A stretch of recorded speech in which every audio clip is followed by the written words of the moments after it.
Hello, Manias and friends. So today we will be analyzing on based on page 30, I2. But before we start this presentation, we would like to introduce ourselves.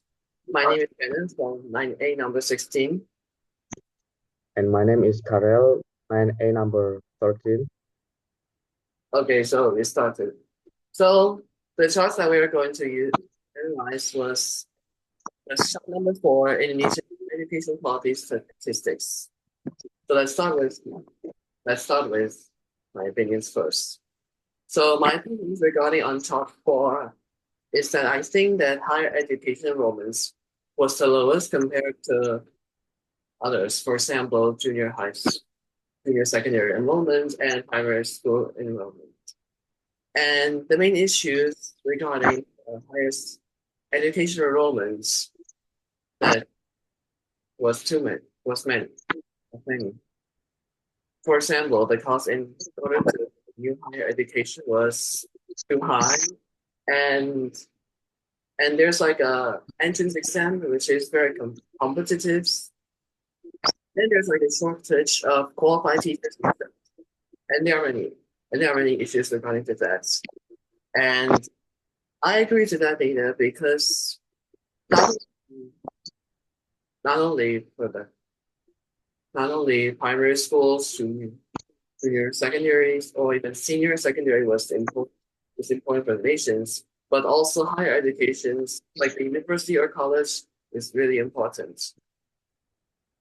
And and suggestions for the higher education enrollments is firstly qualified teachers and staffs, and then two, the lower the cost for the higher educations, and then three must be open to everyone who deserves have a chance to continue their educations.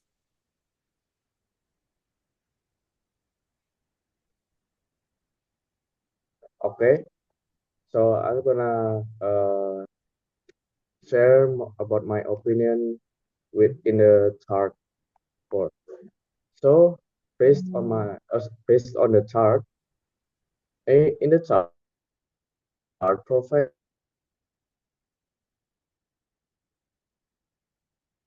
enrollment percentage at different education levels in Indonesia, and it shows a decreasing trend in participation as the declusion level progresses with high enrollment in primary and secondary schools, but significantly lower in higher education. This trend reflects both progress and challenges. While early education seems accessible to many and fewer students transition to higher education. Okay, next. So there's bunch of issues uh, that shows in the chart. So as I said, there's a chart like dropout rates, the decline in enrollment from junior secondary to higher education suggests high dropout drop, dropout rates, possibly due to economic factors or lack of motivation and access and affordability. Some students may have uh, barriers a higher barriers to accessing higher education, especially in rural areas due to financial constraints or limited infrastructure, and lack of skills. Fewer students in higher education means fewer skilled in workers in the future because there's so many students lazy in the education, and because of that, and education quality.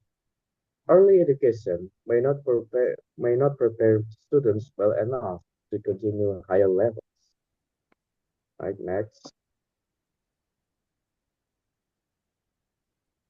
Okay.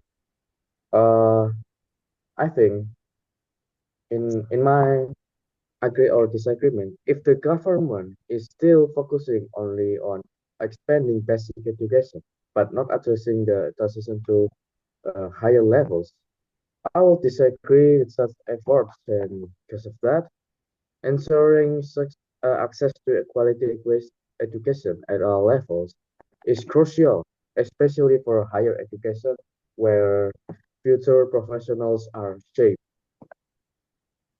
All right, next.